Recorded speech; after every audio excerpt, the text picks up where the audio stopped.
Great. Hello and welcome to the Hannah Judson Beat. This is a podcast that explores the creative mind, work, and life of amazing, inspiring women. I'm Hannah Judson, and today's guest is award-winning singer-songwriter and essayist Amy Speace. She has just released her beautifully uplifting and deeply personal 9th album, There Used to Be Horses Here. So we're going to be talking about that and many other things. So welcome to the show, Amy. No, thank you so much, Hannah. So to get started, I'm curious, where are you right now? I'm in Nashville, Tennessee. Okay. And that's where you live? That's where I live. I live in East Nashville, which is kind of it's like the bohemian the bohemian neighborhood of Nashville. Yeah. Oh, excellent. Yeah.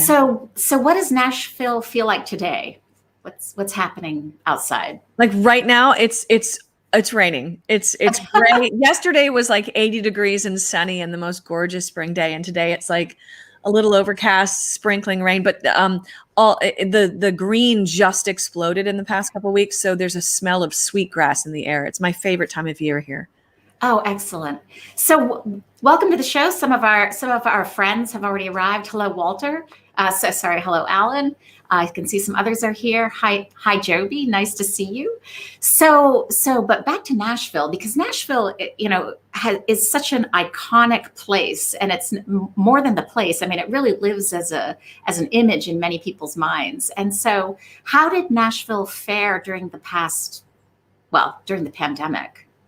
Oh, well, we had a rough time because, right before the pandemic, right before everything shut down, which feels like it was around March 15th, 14th. And I know that because my son's birthday is the 16th and we had to cancel his party.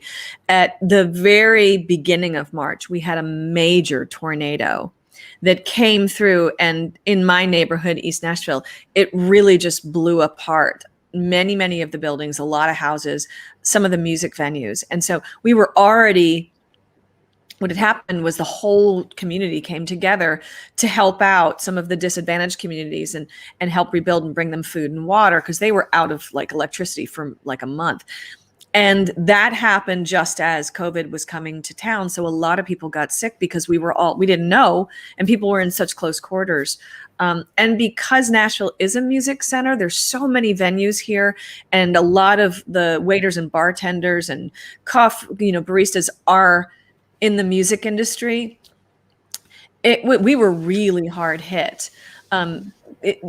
Music is the second biggest business in town. Hospitals and medical supply is like the first biggest. So everything shut down. At the same time, we're a very conservative state. Tennessee is one of the most conservative states. So our Nashville mayor is a Democrat, but Tennessee is completely politically conservative. So you can see, like, as this thing progressed, a lot of the downtown bars, we call it Lower Broadway, which are more country, like Toby Keith has a bar and people like that. There was not a mask mandate in our state. And, people were like not masked. And so that's why we had some of the highest numbers of deaths, because I think people didn't take it seriously. It's almost like they thought you could pray away the disease, the virus. So did that have a lifespan? Was there a moment where people shifted and started taking it more seriously? Oh, no, people still. I mean, like, a lot of people in Tennessee are vaccinated because we do have a really good vaccination system. But still, like, I can't believe I would not go into a crowded space even if I'm vaccinated, and I still wouldn't. I still wear a mask. People don't take it seriously. I think that, like, the people like me, like the liberal progressives, the woke culture, we completely take it seriously. But it is really frustrating to go to a grocery store for the last year and have people just like blatantly disregard it and wear T-shirts. It's a very, I love it. I'm not going to lie. I love Tennessee. I love the Deep South. Yeah. I love the difference of opinions. I really welcome the conflict that happens with this. But being in a Bible Belt, I don't know why, but Christian conservatives just, for the most part, and I don't want to generalize, have a lot of antipathy to government control. And mask mandates are government control, even though they're like, this thing isn't real. And I'm like, ugh, my hero John Prine died of COVID. So it can be frustrating. They're still like that too. So that's interesting. So it has been a hard year, a super tough year. I mean, as it has been globally. Because Nashville was sort of open the whole time, did music continue? Or did that? Oh, wait, it got shut down. Yeah, the Bluebird Cafe, which is sort of the most famous singer-songwriter in the round, they're considering opening. Like our mayor last week just announced that music venues are going to start to open at the end of May.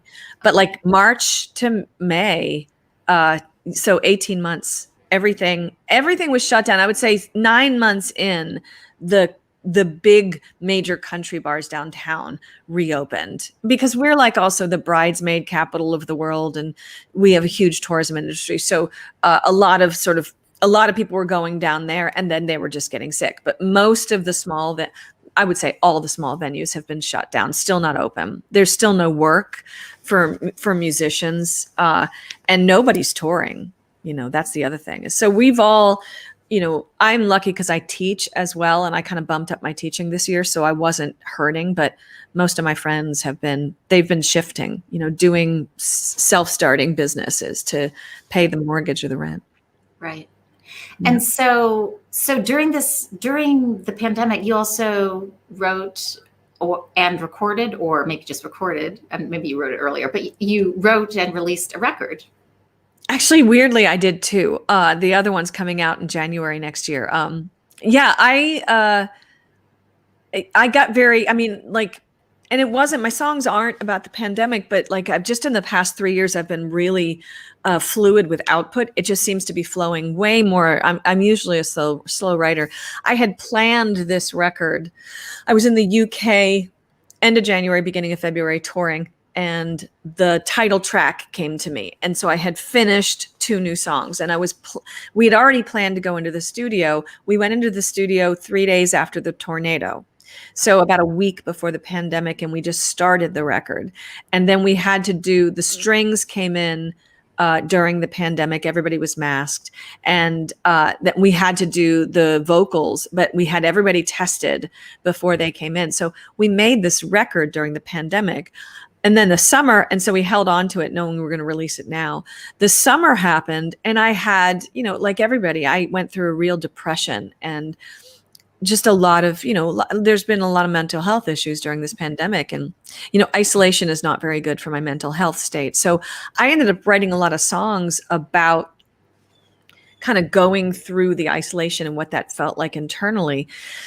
And then I had an EP. So I went in October in 3 days and recorded that. So, I've been recording and writing and, as much as I can. It's the only thing that keeps me sane. Yeah. And so when you go into the studio, are you working with the same musicians? Yeah. Do you have, I've been working with these guys for, 7 albums. Ever since I came to Nashville, I work with Nielsen Hubbard as my producer. I just have never wanted to look outside of him because he's kind of a musical soulmate, and he and his wife are really close friends of mine. And every time I come to him with an idea, the way he fleshes it out is exactly what's in my head. And he uses a stable of musicians that share the same aesthetic. Yeah. And we don't ever rehearse. A lot of people do a lot of pre-production. This group of people, we don't. I just come in, play the song, they chart it, and we go, and they are such incredible artists that I just trust what they're going to do. Yeah. Oh, wow. How interesting. So right now you have just released one, and you've got one that you will release, one record to release. Yeah. One they say in the can. In the can. Right. So can you tell us about the record you just released? Yeah, I love to. It's called There Used to Be Horses Here. And I wrote all of the songs in the span of time between my son's first birthday and my father, who died of pancreatic cancer on October 1st, 2019.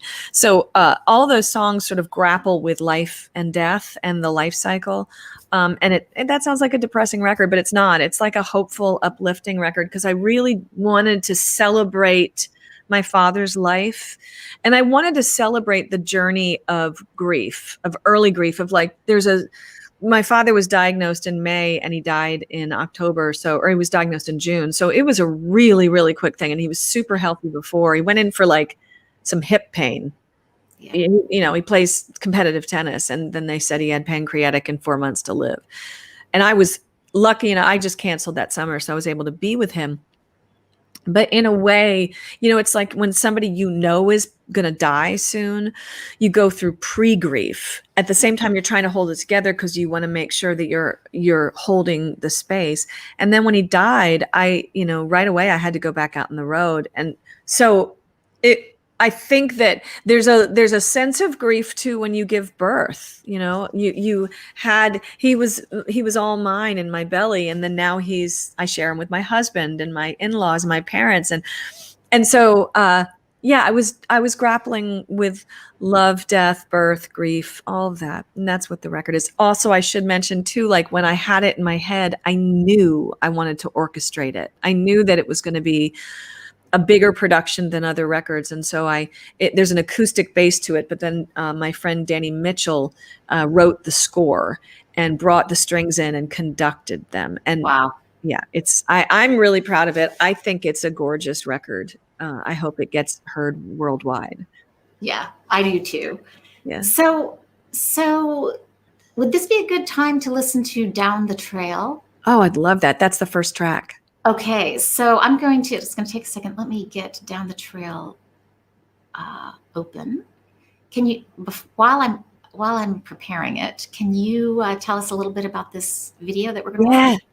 Well, I love telling the story of how the song came about because I was helping my mom that last week, and he was in hospice in his own house. And the night before he died, well, actually the early morning that he died, he was on morphine, so he was in and out of consciousness, and he woke up at like 4:00 in the morning. And his last words to me were, "I've got to go down the trail. I'm going down the trail."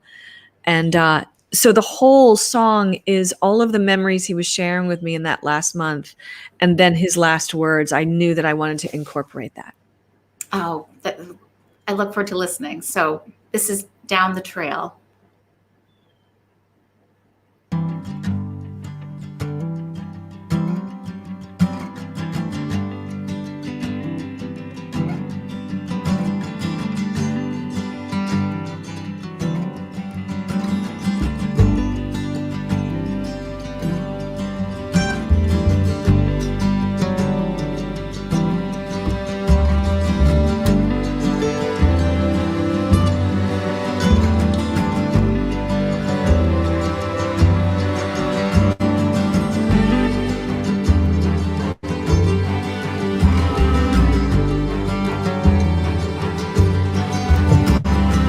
Driving with the top down, baby blue Pontiac, 10 feet off the ground, my brother and me in the back. I'm heading on down the trail.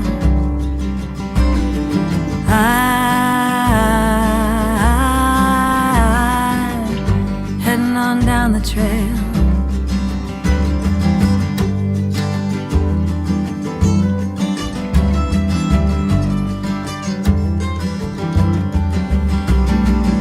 Mama was in the front,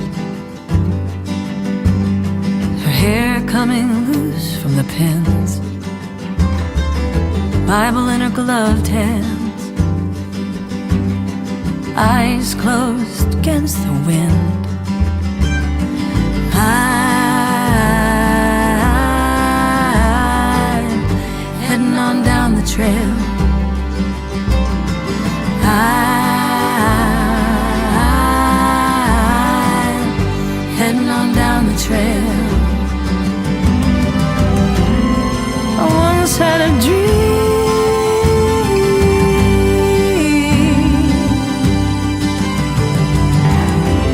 They were just out of reach.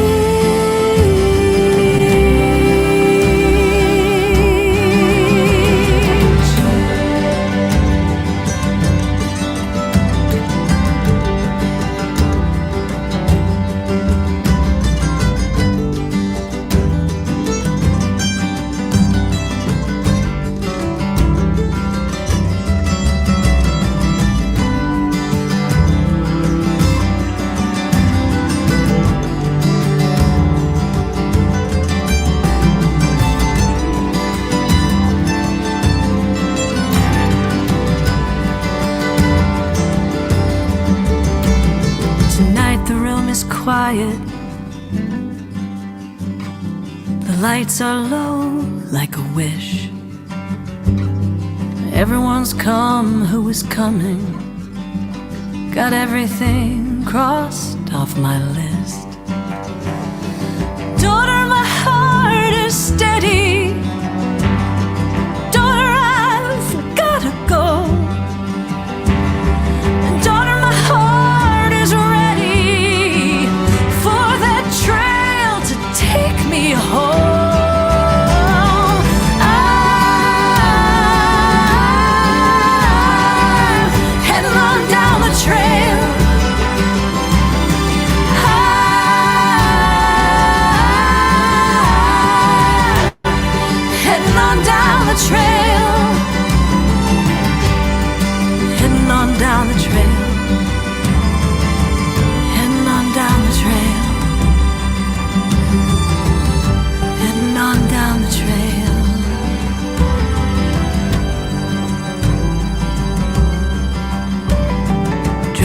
Top down,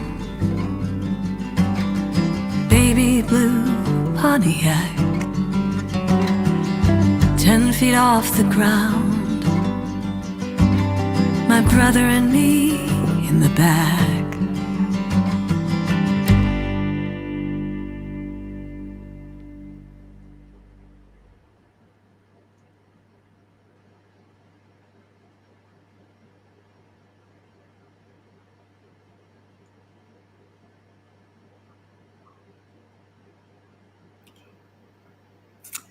That is beautiful. A stunning song. Alan says, incredibly beautiful and emotional album. So powerful. Love this song.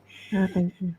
So is it hard for you to listen to that song, or have you heard it so many times that you just sort of listen through it?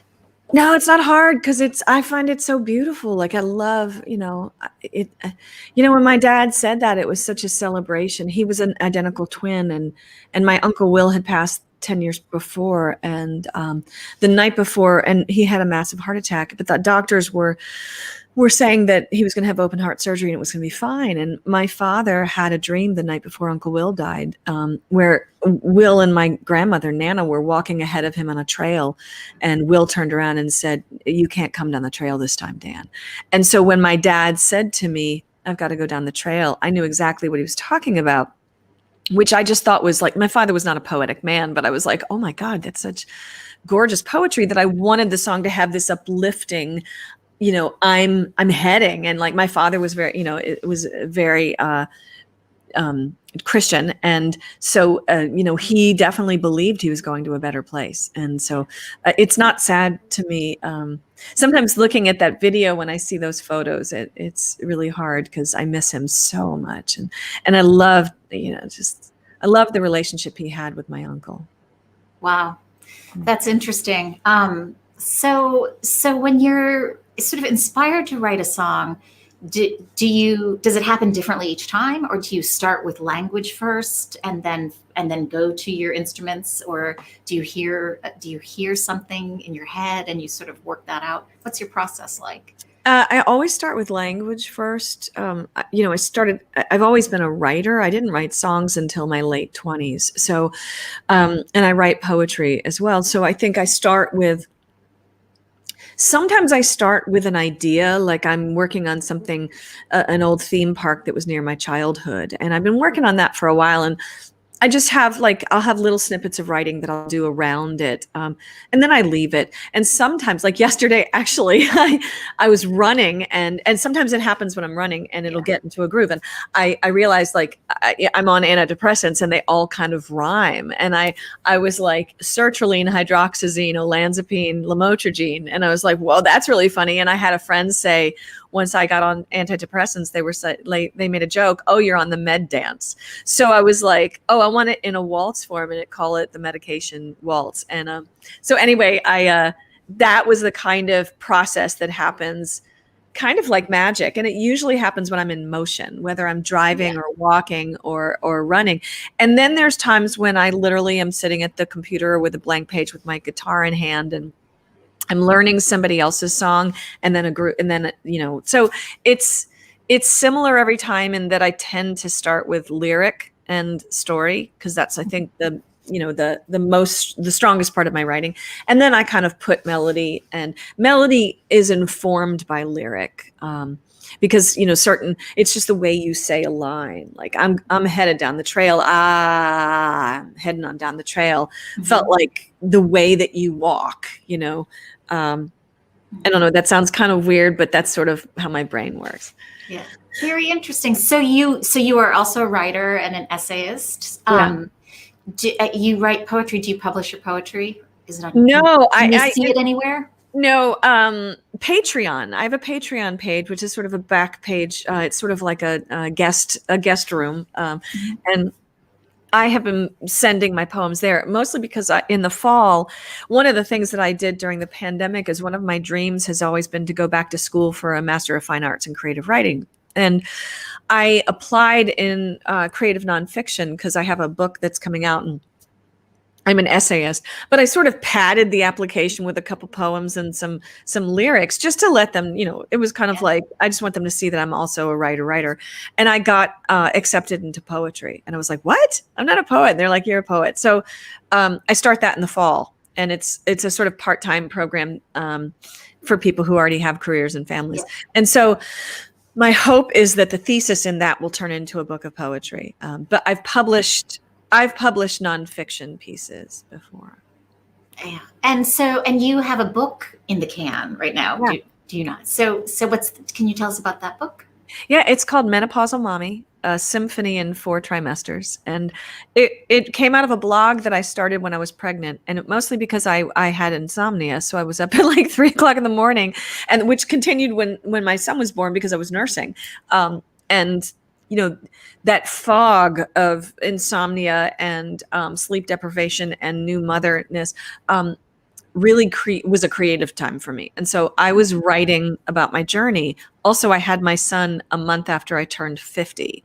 And I was looking for blogs and articles on what they call geriatric pregnancy.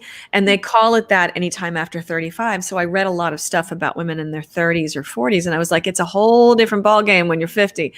And a friend of mine who's also a writer just said, why don't you start writing it? And so my blog is called Menopausal Mommy. And a book editor read the blog and said, this is a book, you need to put it together. So it took me about 2 years to kind of contain all the pieces. And then I spent all of last year and the beginning. So the pandemic is when I put it together as a book and kind of threaded it together with other pieces. And so my editor and I are currently pitching it to agents to get it out. Oh, excellent. How interesting. So it seems like there is going to be space for your book, that your book is going to be, that you're like really leading the pack. I hope so. I hope so. That's what my editor said. She said it's really timely. It does address the pandemic at the very end. And so I think it's timely. I think there's a glut.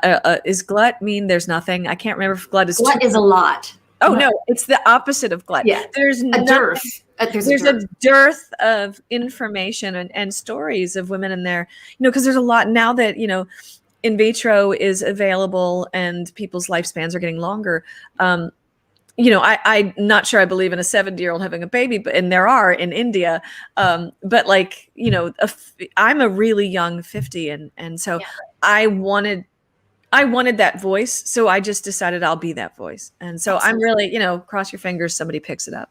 Yeah, for sure. Yeah. So, there's so many things involved in raising kids. And I think that certainly a 70-year-old can absolutely raise a baby because they do, grandparents do it all the time. And, there are a lot of hands on deck in raising kids. And I think it is interesting. It is really interesting to me that the term was geriatric for after 35 weeks.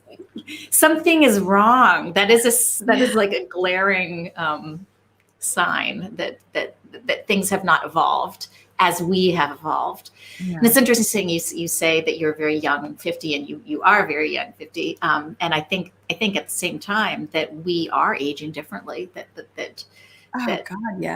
Different from our parents' generation and different from certainly our grandparents' generation. Things are changing, It's interesting because there's so many things around us. If you look around in the world, it's like things are changing for the worst. So many things are happening that appear to be pretty bad, but so many things are also happening. And I think it can be difficult to keep in mind, but that are also like really great. Yeah, well, destruction, creation, it all happens at the same time. So like, I mean, my 50-year-old friends are like, I think about my mom when she was 50. I was already in New York City as a creative. Like I was past college. And so, I'll be in my 70s when my son goes to college, if he goes to college. And, but like my mom, she didn't have a plethora of organic foods. She didn't have yoga. She didn't run. It was a rare person that went to sort of a healthy food store in the 70s. And so, and my mom is like 78 and she looks like she's in her, early 70s. She's super healthy now, but at the time it was a different world. So I definitely think that, like, I think about a 35-year-old. I'm like, those are children. They're so young. And also for me, it's like, I remember where I was 35, like, I can't even imagine having a baby. That girl could not have a baby. That girl was a mess. So, yeah. Yeah. Well, so it's really lucky that we've got time to sort things out, that we don't have to have everything sorted out by age 22 or something. I know. Thank God. That's when my mom had me. It was when she was 22. And I just think, when I must have been like 36, 35 when I did talk to my doctor. I didn't want to have a baby, but I wanted to make sure I could. And I talked to my doctor about freezing my eggs. And I remember he said, wrong doctor. He said, oh, you should have thought of that before. And it's like, I can't, I wish I could find that doctor and go, So. Yeah. Well, they're working on the information that they have access to. So there's it was a different time, different era for sure. So we've talked about your great output. Like you have accomplished so much during the past 3 years. Certainly you've become a mother, you've shifted gears with your writing. You've got a book ready to go. You've got 2 albums ready to go. What are you going to be doing next? Well, and it sounds, once you said it, I was like, oh crap, do I sound braggy? Like it's just surprising to me, like that all this information has been coming through. Also, I thought, as I got older, I was worried that the production would go down. It's not. It's like, I feel like also maybe it's that my father died and my son is here and I want to be around for him. It's like the fear of death is like super present for me. So it's like, I got to get it out. I've been writing. I recorded Tucson, which will be the next EP in October. And I just kept writing, and I have almost another record that I'm talking to somebody about doing and recording in early 2022. So that's one thing. Oh, wow. So I'm really excited about that because it's a different flavor of songs. I'm constantly writing. I'm teaching, which has been really fulfilling to me, especially during the pandemic. It's been lucrative, which thank God, but I'm helping other people shape their songs, which I love doing. And continuing to, the space I've had to just be a present mom and not tour has been great. But I'm looking forward to getting back out there and playing for human beings, not just a screen. Yeah, definitely. And so what do you think that's going to look like? Will you do little short tours and come home, or what do you think your touring will look like? Well, and this isn't due to the pandemic. This is due to being a mother. I want to be here for my kid's life. I know a lot of touring moms I know a lot of touring dads who didn't change their tour. Their partners have had to kind of adjust. As a mom, it's a whole different ballgame. Most of the women that I know that had kids quit. Just got off the road completely. And some have the resources to bring the nanny on board and bring the kid on board and homeschool them. I don't want to do that. So once I was pregnant, I made a decision and talked to my team, my manager and my booking agent, that I really wanted to bring back the amount of time I was on the road. So now as the venues start opening up, I'm only going to be doing maybe 2 weekends a month, and really short, like Thursday, Friday, Saturday shows. And then that's in the United States, and it has to be, so it has to, pay for things. I've got to be really picky about where I go. And then I do tour the UK and Europe a lot. So those are 3-week tours, 2-week, 3-week tours, just to make it make sense. And so, 2 or 3 times a year, I'll be doing that. So I can fit that around my husband's schedule, around my, being around for my kid. And that's enough for me. I was somebody who logged in 150 to 200 dates a year, 5 years ago. And I don't want to do that anymore. And I don't think you have to. No. It's so interesting how different influences or sort of different pressures require that you reevaluate how you're doing things. And it doesn't mean that you're doing less. And perhaps you'll be rather than saying yes to more, you'll say yes to better. Well, that's totally the thing is like, there was a time in my career, because I've been doing this now for 20 some years, that, you have to say yes to every single thing because that's part of the training, and I feel blessed enough that I've gotten to the place where I can just do these short runs and pick and choose the places I go. The thing that I won't do that I used to do is get in my car and just, drive everywhere, I'm in Nashville. So drive to Boston, New York, and, not going to do that anymore. It's got to, I'm flying and renting a car and staying in a hotel. I'll be honest. Yeah. But it's good to know that you can. It's good to know that you're a person that can get in your car and go do what you have to do, but you don't have to do it. Yeah. And, it's not like I don't have that urge. I definitely have I started this whole career kind of running away. I'll be honest. Like I was married before and he's a really good friend still, God bless him, and remarried. But at the time I was just unhappily married and I didn't understand. I felt very stuck. And when I started writing songs and I started understanding that you could go on tour in some way, I chose this career to run away from my first marriage so I could just be away. And it was freeing and I found myself and I loved I just loved the Jack Kerouac-ness of it.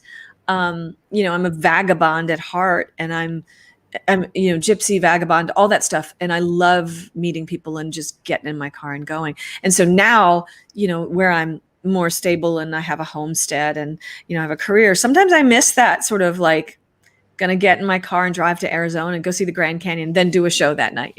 I can't do that anymore. Yeah.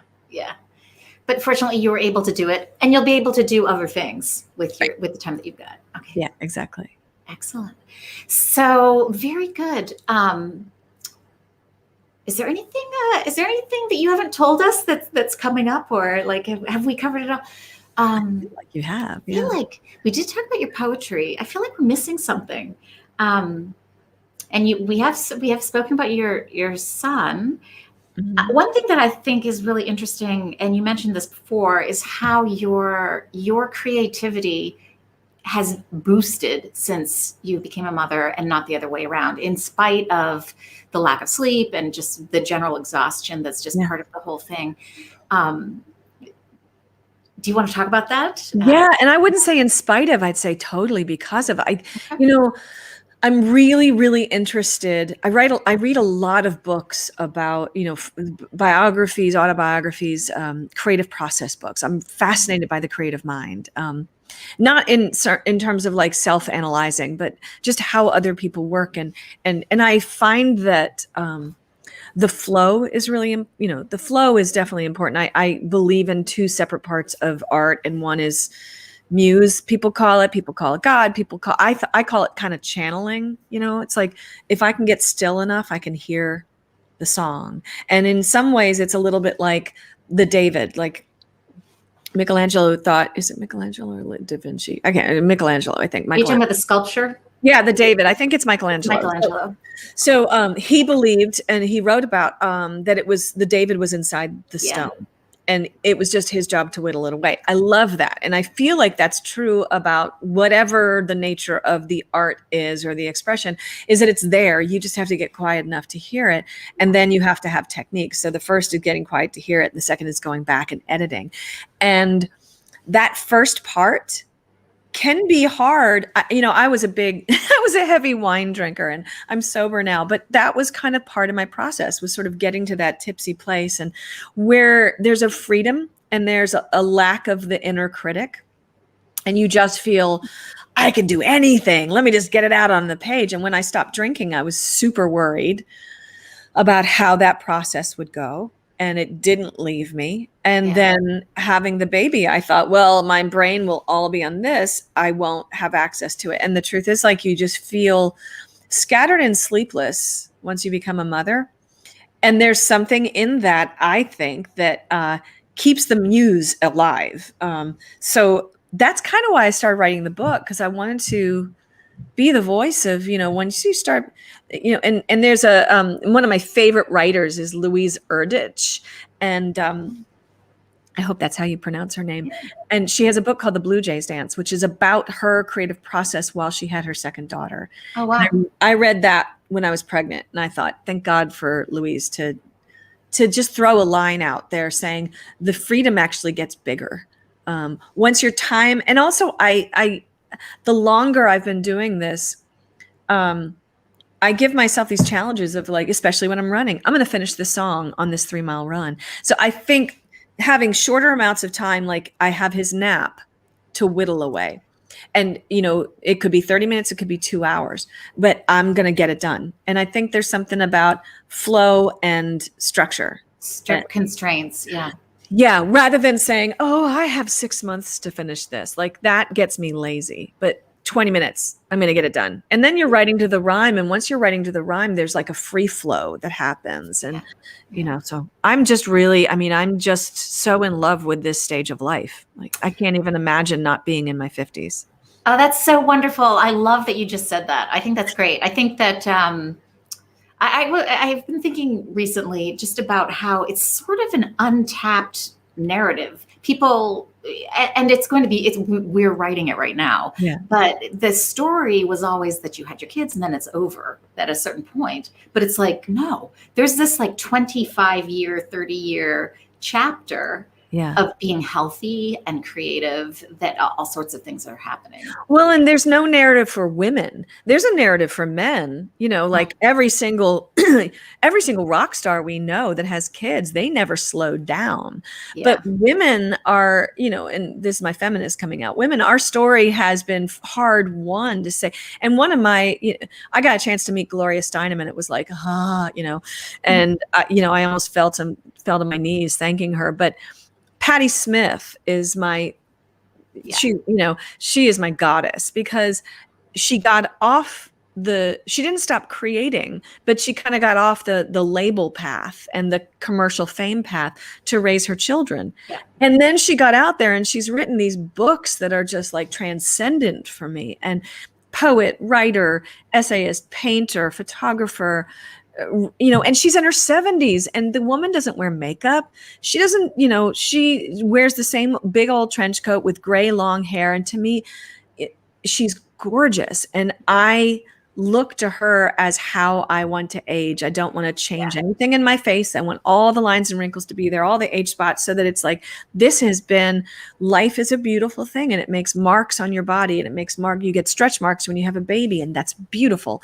Because there's such a narrative out there for women that, like, we have to be perfect and look like the 20-year-old. But you know what? I don't even like that 20-year-old self, because she was so scared. And there's a kind of courage. There's a sort of you lose all F's when you turn 50. It's like, I don't care what you think about me. I like me. Yeah. Oh, that's awesome. I remember reading a while ago about Patti Smith. She, I believe, moved to Connecticut to raise her kids. They had a farm. But Ohio. Outside of the city. All places, yeah. So far outside of the city. Yeah. And somebody said to her, oh, those years, you weren't working. And now you're working again. And she was like, are you kidding me? I was raising a family. There's a chapter in my book called I'm Still Here. And it was just it was published in a parent's blog, a woman, a parent's online magazine. And it came out of going to a music conference in Nashville when my son was about 6 months old. So I was carrying him in a baby carrier. And then I had my guitar on my back because I had to play shows. So he was here, and some promoter from England saw me, some guy, and he came up to me and he goes, oh, are you still here? I thought you would have quit. And I was like, I remember, and I just sort of said, yeah, I'm still working, then I, bless his heart. And then I wrote a blog about like, kind of screw you, like, yeah, I'm still here. I'm in fact better than I was. And how dare you say that to me? Because you would never say that to a guy. Yeah, for sure. Yeah. Sorry, Mike. Yeah, that's interesting. So that it's amazing to have a vision of what your future could be, and also to have a vision of how you could possibly age, because we're not raised to have that vision, and then we get all sorts of information from the media about other things. So it's interesting to have your own map of what it's going to be moving forward. I think that having an idea in mind really does change what happens and how it happens. Yeah. Very good.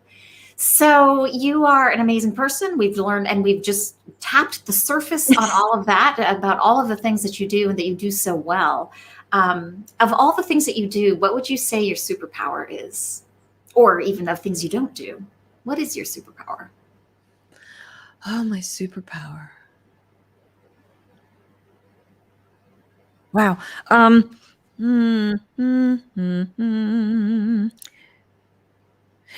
don't want to say any of my my gifts, because I'm not responsible for them.